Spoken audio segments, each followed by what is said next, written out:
Hello दोस्तों, नमस्कार। एक बार फिर से स्वागत है आपके अपने यूट्यूब चैनल देव जी के ट्रिक्स में। तो दोस्तों, हम यहाँ पर देख सकते हैं डेली रात को 8:50 में यहाँ पर हिंदी की क्लास होती है। डेली क्लास होती है। चलिए, आवाज़ आ रही है? एक बार सभी लोग कमेंट करिएगा। चलिए, गुड इवनिंग सभी को, जय हिंद, राम राम सभी को, राम राम, गुड इवनिंग। तो दोस्तों, हम यहाँ पर डेली जो कि आप देख सकते हैं कि 8:50 में ये क्लास आपकी स्टार्ट होती है। हिंदी की क्लास होती है और डेली क्लास होती है। यहाँ पर एक मॉडल पेपर होता है जो कि 50 क्वेश्चनों को होता है, और इसके साथ साथ यहाँ पर हिंदी साहित्य के क्वेश्चन जो होते हैं वो भी यहाँ पर इसी वीडियो में आपकी सॉल्व कराए जाते हैं। तो वीडियो को पूरा देखा करें ना, क्योंकि पूरा वीडियो जब देखेंगे तभी आपको यहाँ पर कह सकते हैं हिंदी साहित्य भी पढ़ने को मिलेगा। ठीक है, चलिए चलिए स्टार्ट करते हैं आज की सेशन को। और यहाँ पर आज आप लोगों को 30 नंबर लाना है ना, 30 नंबर आपको लाना है। तो चलिए स्टार्ट करते हैं। पहला क्वेश्चन है, निम्नलिखित में से किस शब्द की वर्तनी आपको अशुद्ध दी गई है? 51 का ऑप्शन देना है। और 51 का ऑप्शन देखिए आपका आ गया है ए नंबर, है ना। तो भैया ए नंबर वाले जो आपके हैं यहाँ पर बिल्कुल गलत है, क्योंकि अशुद्ध पूछा है, क्योंकि अनधिकार बिल्कुल सही लिखा है और आपने यहाँ पर इसको गलत साबित कर दिया, जबकि यहाँ पर अशुद्ध पूछा गया है। यहाँ पर देखो आविष्कार, ये भी आपका सही दिया गया है ना। यहाँ पर देखा जाए तो ये भी आपका सही दिया गया है। नमस्कार दिया है और अत्यधिक दिया गया है। अब आप बताइएगा क्या आंसर इसका राइट हो सकता है, यहाँ पर जवाब देना है। तो देखिए 51 की अगर हम बात करते हैं तो आपसे अशुद्ध दिया है, और ऑप्शन नंबर आप देखेंगे कौन सा आ रहा है, तो अत्यधिक होता है। अत्याधिक नहीं होता है, अत्यधिक होता है। यहाँ पर आंसर आपका क्या हो जाएगा? तो आप कहेंगे सर इसका आंसर आपका डी नंबर ए बन जाएगा, अत्यधिक होता है। आगे बढ़िएगा कि इस मूल्य से किताब नहीं मिलेगी, वाक्य में से किस प्रकार की अशुद्धि है? तो बोलने से तो पता चल गया होगा कि यहाँ पर दिया है कि इस मूल्य से किताब नहीं मिलेगी। तो देखो इसका मतलब मिलेगी, इसका मतलब एक ही किताब की बात हो रही है। और यहाँ पर दिया इस मूल्य में, है ना, क्या होना चाहिए? इस मूल्य में किताब नहीं मिलेगी। तो इसका मतलब जो आपका ये जो से दिया है वो आपका है क्या? तो क्या ये सर्वनाम है? नहीं। क्या ये विशेषण है? नहीं। क्या यह क्रिया विशेषण है? नहीं। तो आप कहेंगे सर इसका आंसर हो जाएगा परसर्ग की अशुद्धि यहाँ पर दी गई है। ऑप्शन जिसका आ गया है बी नंबर आपका जवाब बिल्कुल सही बन जाएगा। अगला दिया गया है कि जगन्नाथ शब्द में कौन सा समास है? अब ये जो क्वेश्चन आपका दिया है वो आपका आंसर क्या हो जाएगा? यहाँ पर देना है कि जगन्नाथ शब्द का समास इनमें से कौन सा है। चलिए अब आप बताइएगा जगन्नाथ हम किसे कहते हैं? गुड इवनिंग भैया, गुड इवनिंग, गुड इवनिंग सभी को, गुड इवनिंग सभी को, जय हिंद। चलिए जगन्नाथ किसे कहते हैं भैया? एक बार सभी लोग कमेंट करिएगा, जगन्नाथ किसे कहा जाता है? क्योंकि हमको भी ये थोड़ा समझ में कम आया था ये क्वेश्चन, है ना। ये क्वेश्चन जो आया तो हमको थोड़ा कम समझ में आया, क्योंकि इसका आंसर थोड़ा अजीब तरीके से। चलिए अगर आप ला रहे हैं बहुब्री समास तो हम आपकी बात पर थोड़ा सा ठीक है, लेकिन याद रखिए जगन्नाथ शब्द में जो आपका आंसर होगा वो बहुब्री समास नहीं लगाया गया है। यहाँ पर लगाया गया है तत्पुरुष समास लगाया गया है जगन्नाथ में। तो यहाँ पर जो आपका आंसर है 53 नंबर में, वो ऑप्शन इनमें से आपका बी सही दिया गया है।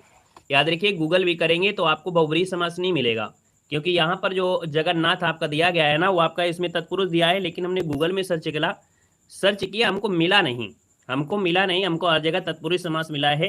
अब ऐसा क्यों है, इसलिए हम यहाँ पर गोला लगा दे रहे हैं। बाकी इसको हम थोड़ा से देखेंगे, है ना, कि किताब सही है कि गूगल सही है या क्या गड़बड़ी है, कहाँ से। क्योंकि जगन्नाथ तो भाई बोलते हैं ना जय जगन्नाथ, अर्थात ये भगवान जी की बात हो रही है ना। यहाँ पर एक विशेष अर्थ निकल रहा है, और जब विशेष अर्थ निकल रहा होता है तो यहाँ पर कहीं ना कहीं क्या होता है, यहाँ पर बहुब्री समास होता है। बाकी अगर बात करें गूगल के हिसाब से, किताब के हिसाब में, तो वो कहते हैं कि इस समास में जो आपका पूर्व पद हो गौड़ है और उत्तर पद क्या है, प्रधान है। तो इसलिए इसमें से आपका तत्पुरुष किया गया है। ठीक है, तो हमारे हिसाब से इसमें गोला लगा दीजिएगा। बाकी हम आपको कल बता देंगे कि आखिरकार इसको बहुब्री समास क्यों नहीं लगाया जा रहा है। ठीक है, आगे बढ़िएगा। क्वेश्चन दिया गया है कि संसार में संतोष से बढ़कर कोई सुख नहीं है। ये बिल्कुल सही बात है कि संतोष से ज़्यादा सुखी कुछ नहीं है। पैसा भी हो लेकिन सुख ना हो तो क्या मतलब है। तो यहाँ संसार में संतोष से बढ़कर कोई सुख नहीं है। मिश्र वाक्य है नहीं है, प्रश्नवाचक है नहीं है, संयुक्त भी नहीं है। आप कहेंगे सर बी नंबर आपका सरल वाक्य वाला आपका आंसर है, राइट हो जाएगा, याद रखिएगा। आगे बढ़िएगा। क्वेश्चन दिया गया है निम्नलिखित में से कौन सा वाक्य आपका संयुक्त वाक्य है? यहाँ पर संयुक्त वाक्य की बात करते हैं तो आपका आंसर क्या आ जाएगा? संयुक्त वाक्य की क्या पहचान होती है? यहाँ पर बताइएगा संयुक्त वाक्य की जो पहचान होती है इनमें से क्या होती है, इसका आंसर क्या बनेगा? चलिए बिल्कुल अच्छी बात है। कह रहा है जय जय गाना गा कर चला गया, नहीं है। यहाँ पर देखो अनीता चाहती है कि वह नौकरी करे, है ना। यहाँ पर देखा जाए तो आपका आंसर हो जाएगा संयुक्त वाक्य। अच्छा संयुक्त वाक्य दिया है, यहाँ पर आंसर आपका सही बनेगा, मयंक ने खाना खाया और सो गया।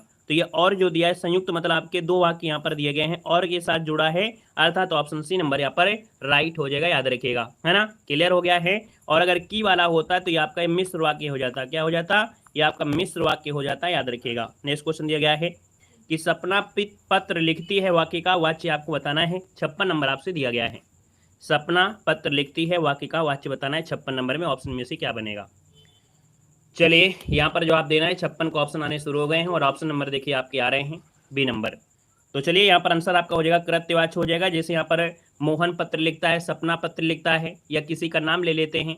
अगर ये हो जाता है सपना के द्वारा पत्र लिखा जाता है ना, या सपना के द्वारा पत्र लिखा जा रहा है, मतलब फोकस अगर पत्र पर होता तो हम लोग यहाँ पर कह सकते हैं कर्म करते। तो यहाँ पर आंसर आपका बी हो जाएगा। नेक्स्ट क्वेश्चन दिया गया है कि कौन सा शब्द आपका शुद्ध वर्तनी का परिचायक आपको बताना है। देखो अप्रत्याशित दिया है, अप्रत्याशित दिया है, तो ये वाला तो गलत हो जाएगा, बड़ा आ नहीं होता है। यहाँ पर देखो दिया है अप्रत्याशित, इसको भी हटा दीजिए, अप्रत्याशित होता है, मतलब ऑप्शन नंबर आपका डी वाला ये राइट हो जाएगा। अगर डी आ रहा है तो बिल्कुल सही बन जाएगा, ठीक है, सबका आ रहा था। चलिए यहाँ पर अगला क्वेश्चन दिया गया है कि कौन सा शब्द आपका यौगिक शब्द है, ये बताना है कि कौन सा शब्द आपका यौगिक है। चलिए यौगिक की अगर बात करते हैं 58 नंबर में, तो आप कहेंगे सर यौगिक की अगर बात कर लेते हैं तो यहाँ पर देखो जलज, ये बहुव्रीहि समास में आता है। यहाँ पर दिया है पीताम्बर, ये भी बहुव्रीहि समास में आपका आ जाएगा। अगर हम बात करें यौगिक, तो यौगिक का मतलब होता है जिसमें दो आपके हों, है ना। अब वी धन ज्ञान, तो इसका मतलब सिर्फ एक ही इसमें आपका दिया है, वी आपके इसमें हो जाएगा उपसर्ग हो जाएगा। तो आप कहेंगे सर यहाँ पर बचा हुआ शब्द जो दिया है छायादार, ये कैसा है, यौगिक है, क्योंकि ये दो भाषाओं से मिलकर बना है, अर्थात इसमें दो शब्द है, छाया और दार हैं। तो आप कहेंगे सर इसका आंसर आपका जो दिया है सी नंबर है वो राइट हो जाएगा, याद रखिएगा, है ना, क्लियर है। चलिए आगे बढ़ते हैं, क्वेश्चन आपसे अगला दिया गया है, रखैया शब्द में कौन सा प्रत्यय है आपको बताना है। जैसे रखैया है, डटैया है ना, ये शब्द आपके होते हैं। तो रखैया डटैया इनमें शब्द क्या होता है, वया प्रत्यय होते, मतलब अया जो ऑप्शन आपका बी दिया गया है वो राइट हो जाएगा, आपका बी नंबर आपका हो जाएगा। आय की मात्रा लगा है तो आपका आंसर बिल्कुल सही दिया गया है। अगला है संकल्प शब्द का संविच्छेद बताना है। यहाँ पर संकल्प शब्द का संविच्छेद बताएंगे तो संकल्प गलत हो जाएगा, ये भी आपका देखो गलत दिया गया है, सम दिया है और ये कल्प दिया है, तो यहाँ पर अंक की बिंदी दिया है। बाकी अगर हम बात करें ऑप्शन डी की ओर, तो आप कहेंगे डी वाला बिल्कुल सही हो जाएगा, ठीक है। अगला क्वेश्चन आपसे दिया गया है कि कौन शब्द आपका यहाँ पर तत्सम दिया गया है। यहाँ पर 61 नंबर में तत्सम की पहचान कर लेना है। यहाँ पर देखो गाहक दिया है, तो यहाँ से यही गलत हो गया क्योंकि ये तत्सम है नहीं है। यहाँ पर देखो आपका कंगन दिया गया है ना, यहाँ पर देखा जाए तो भैया कोष्ठक है, चक्र है, गमन है और छत्री है। यहाँ पर देखिए ऑप्शन नंबर आपका सी अगर बन रहा है तो आपका जवाब बिल्कुल सही है, और देखा जाए तो 100% सभी के सही आपके जवाब आए हैं। अगला है निम्नलिखित में से जातिवाचक संज्ञा का उदाहरण आपका नहीं है। जातिवाचक संज्ञा का उदाहरण नहीं है, 62 नंबर ऑप्शन देना है, और 62 की अगर बात करते हैं तो आपका आंसर क्या हो जाएगा।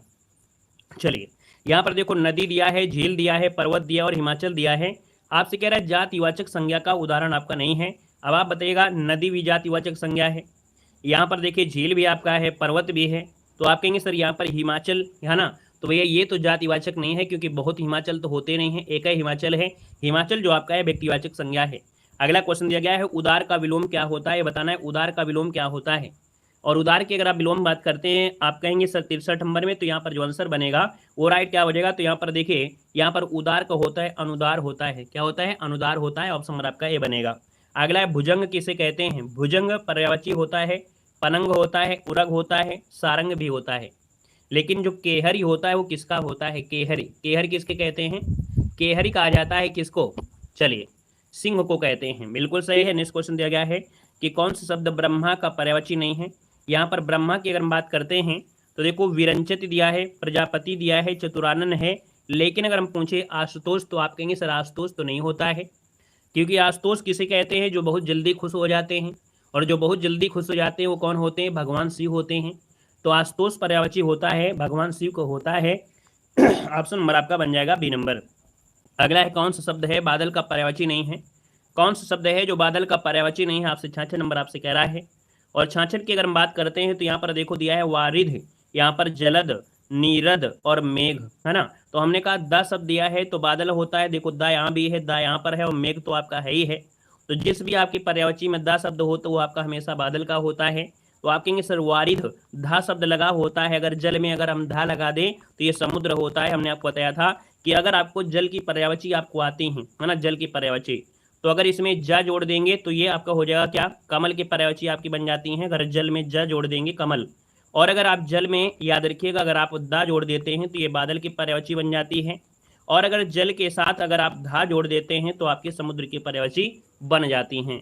आगे बढ़िएगा, क्वेश्चन दिया गया है स्थावर का विलोम आपका है क्या। ये स्थावर का विलोम क्या होता है, आप कहेंगे सर जंगम होता है, और जंगम की बात करते हैं तो ऑप्शन आपका बी राइट हो जाएगा, जंगम। अगला है उत्तम का विलोम इनमें से क्या होता है, बताना है उत्तम का विलोम क्या है, 68 नंबर आपसे कह रहा है। तो यहाँ पर ये बताएगा कि उत्तम का विलोम क्या हो जाएगा 68 नंबर में, उत्तम, अधम और उत्तम होता है, तो आप कहेंगे सर इसका आंसर आपका बी हो जाएगा, अधम बन जाएगा। अगला दिया गया है खर शब्द का जो पर्यायवाची शब्द नहीं है वो आपका, अच्छा खर शब्द का पर्यायवाची कौन सा है, खर किसको कहते हैं, खर कहते हैं गदहा को, है ना, गदहा को कहते हैं गर्धभ, तो आप कहेंगे सर इसका आंसर आपका ए हो जाएगा, गर्धभ बनेगा, गर्धभ ऑप्शन नंबर आपका ए बनेगा।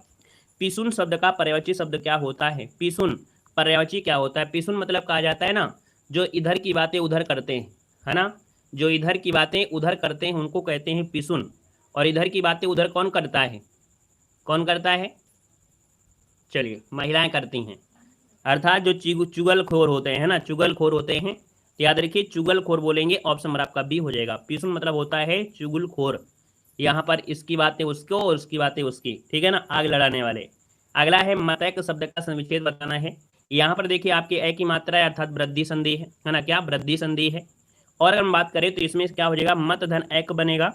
यहाँ पर 71 नंबर की अगर हम बात करें तो इसको आपको ये जो डैश लगी है ना, ये हलंत हटा दीजिएगा, वो गलती से टाइपिंग है, तो आप कहेंगे सर यहाँ पर मत धन एक बनेगा, इसको जो आपका ये दिया गया था ना नीचे, कौन, यहाँ पर ये जो डैश ये लगा है ना, ये इसको हटा दीजिए, वो गलती से टाइपिंग हुआ है ना। और यहाँ पर आगे बढ़ते हैं, क्वेश्चन दिया गया है कि वियोग शब्द का मूल शब्द इनमें से क्या है, वियोग शब्द में मूल शब्द आपका है क्या। पुरुष चुगलखोर जरूर होगा, लेकिन चुगलखोर में उसको लाभ होता है, अगर कोई पुरुष अगर चुगल कर रहा है इसका मतलब उसको लाभ हो रहा है, लेकिन महिलाएं लाभ नहीं देखती हैं, वो दूसरे को लड़ाने का सोचती हैं, ठीक है ना, तो महिलाएं लड़ाने को देखती हैं, उनको मजा आता है, पुरुष अगर चुगल करते हैं तो उनको उससे लाभ होता है, कोई ना कोई लाभ उनको जरूर होगा, उनसे लड़ाएंगे और अपना फायदा निकाल लेंगे। यहाँ पर आगे बढ़िएगा, अच्छा वियोग भी पूछा है मूल शब्द है क्या, तो वियोग में क्या हो जाएगा, वियोग में जैसे यहाँ पर दिया गया है विधन योग, तो आप कहेंगे बी नंबर आपका हो जाएगा, राइट आंसर आपका योग हो जाएगा, है ना, क्लियर है। यहाँ पर आगे बढ़ते हैं, क्वेश्चन आपसे दिया गया है और आपसे कह रहा है टेढ़ी खीर मुहावरे का अर्थ आपका है क्या, टेढ़ी खीर इस मुहावरे का अर्थ इनमें से क्या है, तो आप कहेंगे सर टेढ़ी खीर, तो खीर खाना मतलब है नहीं है ना, और टेढ़ी खीर मतलब होता है कठिन कार्य, है ना, आपका जो आंसर है यहाँ पर जो आंसर आपका दिया है वो ऑप्शन डी हो जाएगा, आप कहेंगे सर कठिन कार्य हो जाएगा, है ना, क्लियर है। और यहाँ पर आगे बढ़ते हैं, क्वेश्चन दिया गया है कि निस्दिन बरसत नयन हमारे सदा रहित पावर ऋतु हम पे जब ते श्याम सिधारे। अब यहाँ पर आपकी आंखों से अगर बारिश हो रही है ना, यहाँ पर देखा जाए तो आपकी आंखों से अगर आंसू निकल रहे हैं वो भी झूठ मूठ के, एक प्रकार से निस्दिन बरसत नयन हमारे, तो ये आपका क्या है, वियोग श्रृंगार है, ये उद्धव वाली जो आपकी कविता है वहां से आपको ली गई है, याद रखिएगा, है ना। यहाँ पर जब भगवान कृष्ण चले जाते हैं, उद्धव जाते हैं और कृष्ण को बताते हैं, है ना, तो वहां से ये ली गई है वियोग श्रृंगार, इस सखियों के बारे में है। अगला है कि जो आपका अंगा दिया है ना, ये अच्छा डा दिया है, अंगा दिया है, ये आपका है क्या, 75 नंबर में ऑप्शन देना है, आपका आंसर क्या हो जाएगा। अच्छा ये अंगा है या डा है, सबसे पहले ये बताइएगा, 75 नंबर में आपका है क्या है, ये अंगा है या डा है, दोनों में से आप बताइएगा, क्योंकि अंगा जो होता है ना वो कुछ इस प्रकार से होता है ना, तो ये अंगा होता है, लेकिन अगर इस प्रकार से बना है तो इसका मतलब कहीं ना कहीं ये आपका मूर्धन्य में आएगा, ये डा है ना, कौन है, ये आपका डा बनेगा, ऑप्शन नंबर आपका सी बनेगा, ठीक है ना, ये जो आपका दिया है मूर्धन्य है अर्थात डा डा डा डा वाला है, ठीक है ना, अगर यहाँ पर ऐसे लगा होता तो हम लोग इसको नासिक कह देते, ठीक है। आगे बढ़िएगा, क्वेश्चन दिया गया है कि अर्धस्वर आपका कौन सा है, यहाँ पर अर्धस्वर कर लीजिएगा, है ना, अर्धस्वर की बात करते हैं तो अर्धस्वर क्या होते हैं, वो आपका या होता है और वाह होता है ऑप्शन नंबर आपका ये हो जाएगा, या और वाह। अगला है टा वर्ग में किस प्रकार के व्यंजन होते हैं, टा वर्ग में किस प्रकार के व्यंजन होते हैं, 77 की अगर बात करते हैं तो टा वर्ग में होता है मूर्धन्य, है ना, जिसमें इधर उधर की वायु नहीं निकल पाती, एक प्रकार से देखा जाए अंदर की वायु अंदर रहती है, जब आप टा बोलेंगे तो जीभ आपकी पीछे को मुड़ जाएगी और अंदर से कुछ बोलने का प्रयास करेंगे तो भी नहीं होगा, तो आंसर से हो जाएगा मूर्धन्य। नेक्स्ट क्वेश्चन दिया गया है कि घा का उच्चारण स्थान कौन सा होता है, 78 नंबर दिया है, और घा की अगर हम बात करते हैं तो आप कहेंगे सर इसका जो आंसर आ रहा है वो राइट आंसर क्या हो जाएगा, तो यहाँ पर आप कहेंगे सर ये आपका है कंठ है, क्या है, कंठ है, इसका ऑप्शन आपका बनेगा बी नंबर। अगला है करपट शब्द का तद्भव इनमें से क्या है, करपट का तद्भव क्या होता है, ये बताना है, करपट, और करपट का होता है कपड़ा, है ना, क्या होता है, कपड़ा होता है, ऑप्शन नंबर आपका डी हो जाएगा। अगला दिया गया है कि शहद शब्द जो आपका है कैसा है, शहद शब्द कैसा है, यहाँ पर बताना है। तो शहद शब्द क्या है ये बताना है 80 नंबर में। तो देखिए यह ना आपका तद्भव है ना आपका ये तत्सम है। याद रखिए शहद शब्द जो आपका आया है ये आगत शब्द में आता है, अर्थात ये विदेशी भाषा से लिया गया शब्द है, इसलिए इसको हम लोग आगत कह देते हैं, अर्थात ये दूसरी भाषा से लिया गया है इसलिए, है ना। तो स्क्रीनशॉट ले लीजिएगा, इस क्वेश्चन में ऑप्शन डी बनेगा। अगला है तद्भव कौन शब्द आपका है, देखो भ्रमर में यहाँ पर रा लगा है तत्सम है, अग्नि में आधा अक्षर है आपका तत्सम है, मस्तिष्क में आपका ये दिया गया है तो आप कहेंगे सर यहाँ पर मछली जो आपका दिया है तद्भव है, क्योंकि मछली का होता है मत्स्य, है ना, क्या होता है मत्स्य भी होता है। यहाँ पर अगला क्वेश्चन दिया गया है कि समान, है ना, तुक वाले जो शब्द आपके नहीं है वो आपके कौन से नहीं है। चलिए 82 का ऑप्शन आपकी आईक्यू के ऊपर डिपेंड करता है कि आप इसको क्या सही कहना चाहते हैं। देखो तुक वाले होते हैं ना, जैसे ढोलक होती है ना, तुक तुकान लगाते रहते हैं, तो आप कहेंगे सर यहाँ पर देखो जैसे दिया है हड़बड़ गड़बड़, हमारा तुम्हारा, कुत्ता पत्ता, बोलना और कहना, है ना, तो इसमें क्या तुक बन रहा है, नहीं तुक बन रहा है ना। जब तुक नहीं बन रहा है तो आपका आंसर यही हो गया है। अगला दिया गया है निम्नलिखित में से अतुकांत शब्द आपका नहीं है, अतुकांत, है ना। तो देखो थाली कुदाली, नाली माली, डोर मोर, शोर और शांत, तो आप कहेंगे शोर और शांत जो दिया है इसमें भैया ना कोई अतुकांत है ना कोई आपका तुकांत है, तो आप कहेंगे सर इसका जो आंसर है वो आपका डी वाला राइट हो जाएगा, याद रखिएगा। अगला क्वेश्चन दिया गया है, कह रहा है अमल का, अमल और अमला, अमल मतलब क्या होता है, देखिए अमल मतलब होता है यहाँ पर कह सकते हैं, अमला मतलब देखो कर्मचारिणी गलत दिया है, उल्टा लिखा है, देखो ये इसका आंसर आपको जो बनेगा 84 में वो ऑप्शन बनेगा बी नंबर है। अमल मतलब होता है स्वच्छ, ठीक है, और अमला मतलब होता है कर्मचारी गण, याद रखिए अमल शांति बोलते हैं, अमन शांति, वैसे याद रखिए अमल, अमल मतलब होता है स्वच्छ। अगला दिया गया है परिपक्व की भाववाचक संज्ञा क्या है, परिपक्व की भाववाचक संज्ञा बनाना है, और परिपक्व की बात करते हैं तो बनता है परिपक्वता, क्या बनता है परिपक्वता बनता है।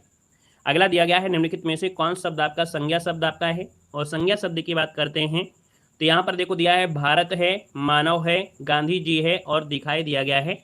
अब आपको बताइएगा इसका आंसर क्या बनेगा, क्या ये क्वेश्चन में आंसर देने लायक है या इस क्वेश्चन में से 1 नंबर लेने लायक है 86 नंबर में, हमें तो नहीं लग रहा है, लेकिन आप लोग बताइएगा।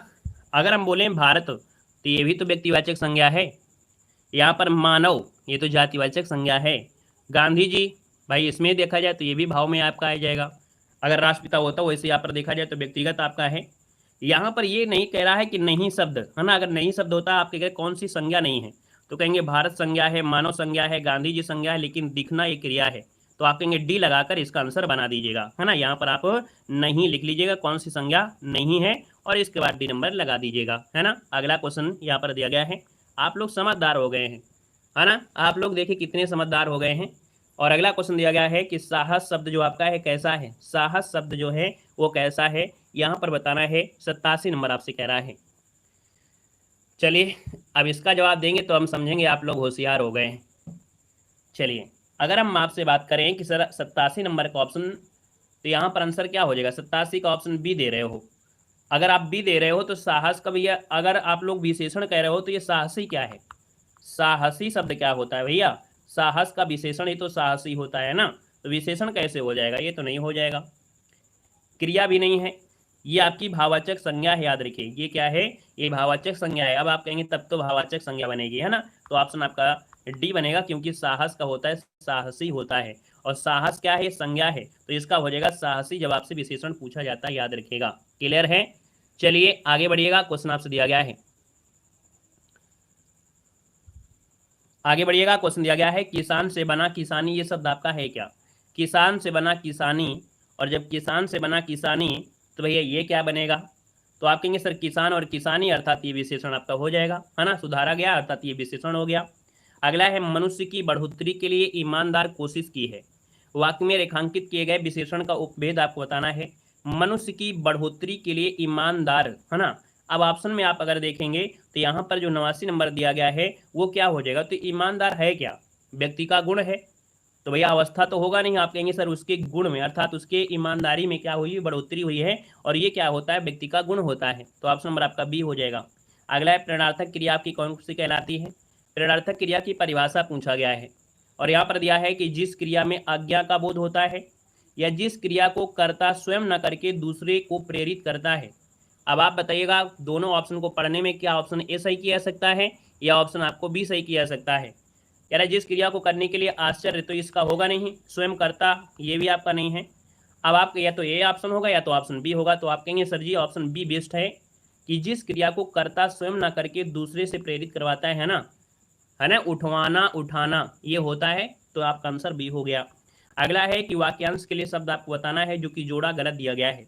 जिसका इलाज कठिन हो दुसाध्य कहते हैं, जो मनुष्यता से दूर हो उसे अनुनासिक कहते हैं, जो कम खर्च करने वाला होता है उसे अपव्यय शायद नहीं कहते हैं। क्या कहते हैं? जो कम खर्च करने वाला होता है उसे मितव्ययी कहते हैं। क्या कहते हैं? मितव्ययी कहते हैं, मितव्ययी कहा जाता है, याद रखिएगा, है ना। अगला क्वेश्चन दिया गया है कि संगतकार संगतकार संगत है, रंगत है और महफिल जमी है। तो आप कहेंगे सर यहाँ पर गायक का साज उठाने वाला या गायक के साथ रहने वाला या गायक के साथ गाने वाला। तो भैया यहाँ पर देखा जाए 92 नंबर में, तो आप कहेंगे सर 92 का जो ऑप्शन आपका दिया गया है, तो गायक के साथ जो गाने वाला होता है ना उसका सपोर्ट करने वाला, है ना। जब गाना खींच के गाते हैं तो उसके पास में जब दोबारा फिर से आवाज आती है तो गायक के साथ जो गाने वाला होता है उसको बोलते हैं संगतकार कहते हैं। यहाँ पर अगला दिया गया है जिसने मृत्यु को जीत लिया है, और जिसने मृत्यु को जीत लिया है उसको मृत्युंजय कहते हैं। क्या कहते हैं? मृत्युंजय कहते हैं। और अगला दिया है जो अधिक बोलता है उसे क्या कहते हैं? जो अधिक बोलता है उसको बोलते हैं वाचाल, है ना। अधिक बोलने वाले को वाचाल कहते हैं, मृदभाषी नहीं कहेंगे, इसे कहेंगे वाचाल। अगला है मुझसे खड़ा भी नहीं हुआ जाता, वाक्य में से वाच्य बताना है। 95 नंबर दिया है। आप कहेंगे सर यहाँ पर जो आंसर है आपका हो जाएगा भाववाच्य हो जाएगा, क्योंकि खड़ा होना भी क्या है, यह अकर्मक क्रिया है और साथ में नहीं है, तो ये आपका भाववाच्य हो जाएगा। अकर्मक प्लस निगेटिव बराबर भाववाचक संज्ञा। अगला है इस पश्चिम का प्रभाव, वाक्य बताइएगा। इस पर पश्चिम का प्रभाव है, जैसे कोई मुंबई चला गया और जब वहाँ से आता है तो उसकी लैंग्वेज में परिवर्तन होता है, अर्थात उसका पश्चिम वाला प्रभाव हो गया। कोई दिल्ली जाता है, मेरे को तेरो, ये भी क्या हो गया? प्रभाव हो गया। अर्थात ये संबंध नहीं है कि वहाँ से ये संबंध है। जरूरी नहीं होता है कि हम कानपुर जाए तो कानपुरिया बोलने लगे, है ना। हम अगर फतेहपुर जाते हैं तो फतेहपुरिया बोलने लगे, है ना। तो यहाँ पर क्या होता है, जहाँ जैसे रहो वैसे ही आप बोलिए। तो यहाँ पर देखिए ये क्या है, आपका विधानवाच्य होता है। याद रखिए इस पर पश्चिम का प्रभाव है, ये विधान होता है, ये परिभाषा के हिसाब से नोट कर लीजिएगा। अगला है जलेबी मिल गई, है ना। आज याद ही कर रहे थे जलेबी, और जलेबी मिल गई, है ना। तो यहाँ पर देखो, यहाँ पर ये ऐसे यही कहीं ना कहीं ये लगा होना चाहिए था, वो आपका भूल गया है लगाने वाला। वो जलेबी के चक्कर में उसकी लार टपक गई होगी, इस वजह से ये संबोधन लगाना भूल गया है। तो आप कहेंगे सर आंसर आपका डी नंबर यहाँ पर राइट हो जाएगा, याद रखेगा, ठीक है। अगला क्वेश्चन यहाँ पर दिया गया और आपसे कह रहा है कि भैया यहाँ पर दिया है कि तुम शहर कब जाओगे, है ना। सर जी तुम कानपुर कब जाओगे। तो आप कहेंगे सर यहाँ पर देखा जाए तो शहर कब, यहाँ पर देखो प्रश्नवाचक है, तो ऑप्शन आपका सी हो जाएगा, ये प्रश्नवाचक आपका बन गया है। अगला देखो यहाँ पर गद्यांश से क्वेश्चन दिया है और गद्यांश दिया है, तो यहाँ पर भैया कुछ गद्यांश पढ़ेंगे तभी बनेगा। आइएगा अगला क्वेश्चन दिया गया है पृथ्वीराज रासो किस काल की रचना है।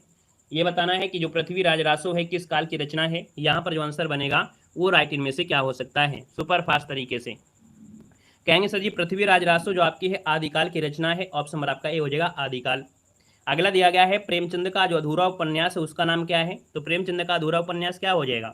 तो कहेंगे सर यहाँ पर देखा जाए तो यह इसका आंसर हो जाएगा सी नंबर मंगलसूत्र हो जाएगा, मंगलसूत्र बनेगा।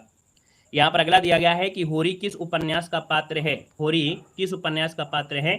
तो जो आपका होरी है ना ये गोदान का है, हमने आपको हिंदी साहित्य में ये सब पढ़ाया भी है। अगला है निम्नलिखित में से किसने रीत काल को श्रृंगार काल कहा है। किसने रीत काल को श्रृंगार काल कहा है, 44 नंबर आपसे कह रहा है। तो रीत काल को श्रृंगार काल कहने वाले ये हैं आपके विश्वनाथ मिश्र हैं। कौन है? विश्वनाथ मिश्र हैं, जिन्होंने रीत काल को श्रृंगार काल यहाँ पर कहा है। अगला है कि रसनिधि किस कवि का उपनाम है। किसको रसनिधि भी कहते हैं। तो रसनिधि कहा जाता है आपके यहाँ पर आंसर हो जाएगा पृथ्वी सिंह को कहते हैं, पृथ्वी सिंह आपका आंसर हो जाएगा सी नंबर। अगला है लेखन में वाग्, क्या दिया है, लेखन में वाग्यग्ध का जो आशय हो आपका है क्या। वाग्वैध का जो आशय होता है इसका मतलब होता है कि अभिव्यक्ति की जो प्रभावकता होती है उसको कहा जाता है। यहाँ पर अगला क्वेश्चन आपसे दिया गया है और आपसे कह रहा है कि भैया निम्नलिखित में से कौन छायावादी कवि हैं। अब तो बता सकते हैं, 2-4 क्वेश्चन कठिन मिल जाए उससे डरिए नहीं। अब आप सोचिए कि हमको नया कुछ मिल गया। निम्नलिखित में से कौन छायावादी कवि है। और छायावादी कवि की बात करते हैं तो देखिए सुमित्रा नंदन पंत हैं, जो कि छायावाद के प्रमुख 4 स्तंभों में से इनकी गिनती भी होती है, प्रकृति का सुकुमार कवि भी कहते हैं। अगला है कि कवि नरेंद्र शर्मा जी को उनके अपने काव्य विकास को किन पदों में या किन दो पक्षों में विभाजित किया गया है? तो नरेंद्र शर्मा जी है, इन्होंने अपने काव्य को विकास दिया है और दो पक्षों में विभाजित किया है। ये जो आपका पक्ष है वो कृष्ण पक्ष है और आपका शुक्ल पक्ष है। सिंपल सी बात है, साफ साफ दिया था दो पक्ष तो आपका कृष्ण और आपका शुक्ल हो जाएगा। ये नरेंद्र शर्मा जी हैं। जयशंकर प्रसाद की कृति कौन सी नहीं है? जयशंकर प्रसाद ने यहाँ पर कंकाल, इंद्रजाल, तितली, लेकिन गुनाहों का देवता नहीं लिखा है। गुनाहों के देवता है धर्मवीर भारती हैं। अगला दिया गया है प्रयोगवादी कवि के रूप में कौन प्रसिद्ध हैं? प्रयोगवादी कवि के रूप में जो जाने जाते हैं वो जाने जाते हैं आपके नागार्जुन जाने जाते हैं। नागार्जुन आपका आंसर राइट हो जाएगा। अगला दिया है हिंदी साहित्य के इतिहास का सर्वप्रथम लेखक आपका कौन सा है? ये आपका एमपी क्वेश्चन है कि हिंदी साहित्य के इतिहास के सर्वप्रथम लेखक का नाम क्या है? तो भैया ये आपके गरसा दत्तासी हैं। कौन है? गरसा दत्तासी हैं। यहाँ पर आंसर आपका डी हो जाएगा। अगला है कि अबला जीवन हाय तुम्हारी यही कहानी, आंचल में दूध और आंखों में पानी, ये पंक्ति किस काव्य की है? देखा जाए 52 नंबर में तो ऑप्शन नंबर आपका हो जाएगा क्या ये पंक्तियां किस काव्य से ली गई? तो आंसू से ली गई हैं। जयशंकर प्रसाद के आंसू से ली गई है। याद रखिए, इसको ऑप्शन आपका डी राइट हो जाएगा, नोट कर लीजिएगा। अगला क्वेश्चन यहाँ पर दिया गया हिंदी साहित्य का जो आधुनिक काल है वो कब से प्रारंभ होता है? 53 का ऑप्शन देना है। यहाँ पर आंसर जो आपका दिया है वो आपका 1850 ईस्वी आपका जो आंसर है ये आपका राइट हो जाएगा। 1850 से आधुनिक काल शुरू हो जाता है। अगला है कि कवि कालिदास की जो अभिज्ञान शकुंतलम है इसका हिंदी अनुवाद किसने किया था? तो इसका जो हिंदी अनुवाद किया था ना ये राजा लक्ष्मण सिंह है। राजा लक्ष्मण सिंह हो जाएंगे। और अगला दिया गया है कि काव्य में प्रयुक्त मुक्तक शैली की क्या विशेषता है? अर्थात जो मुक्तक शैली होती है उसकी विशेषता क्या होती है? तो भैया उसमें छंदों का प्रयोग किया जाता है ना, छंदों का प्रयोग किया जाता है। तो ऑप्शन नंबर क्या हो जाएगा? यहाँ पर आंसर नंबर आपका बन जाएगा बी नंबर राइट हो जाएगा, याद रखिएगा, है ना। तो क्लास आपकी कंप्लीट। ये जो पंक्ति है ये यशोधरा से ली गई है और यशोधरा जो आपके राष्ट्र कवि हैं मैथिली शरण गुप्त, जो कि ऑप्शन नंबर आपका यहाँ पर सी है, इसको सुधार कर लीजिएगा।